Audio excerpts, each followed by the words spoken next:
So, quick story. Last year I was in the Charlotte area for a couple hours at the end of the night, and I'd never been to Carowinds before. So my goal was to hit every single major coaster in the park. And I would have succeeded too, if a thunderstorm hadn't come and closed down Afterburn right when I was the next person to be in line. Now, I was pretty upset, but nowhere near as upset as I would have been if I would have known how good it was. I guess you already know what the end of this review is, so it's not really a review, it's more like a list of reasons why I think it's so great. And I needed to get this out pretty quick, because I'm about to ride Nemesis.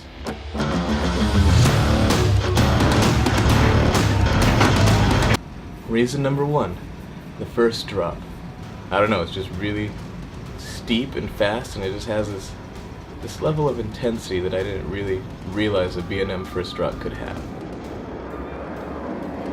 And which takes you to the inversions. Those are very consistent to the faster B&M inverts that I've been on. They're just really fast and really whippy, and I guess that energy from the first drop continues on to each of the inversions, and I guess that leads me to my third reason, which is those trenches.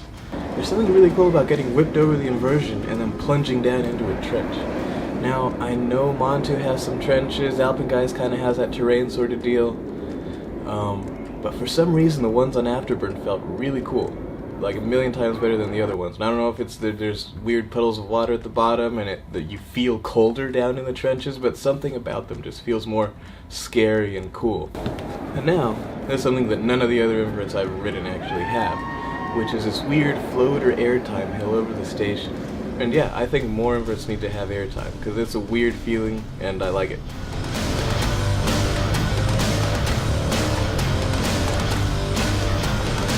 And then, to finish the ride off, it has this corkscrew and this big helix over the midway.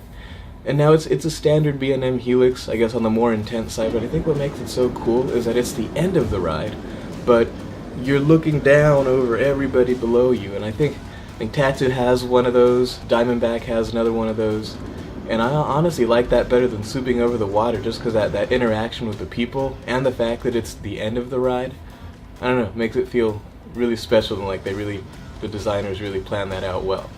And finally, the theme. Now, being in the Navy, I am kind of predisposed to very much support the theme. It's technically almost a parking lot coaster, since the parking lot's right there. But then I thought, whenever the aircraft carriers are in port, they're all right next to a parking lot, so even that is part of the theme. And I guess the way they painted the station and the couple props they did have went a long way and made me put a big smile on my face. So, overall, it's a pretty fun, fast, and intense ride, and every single element is just that much better than what I expected it to be, even after getting it hyped up by all my fellow enthusiasts. So, Nemesis has a high bar to clear, and I hope it does, but then another part of me hope it doesn't.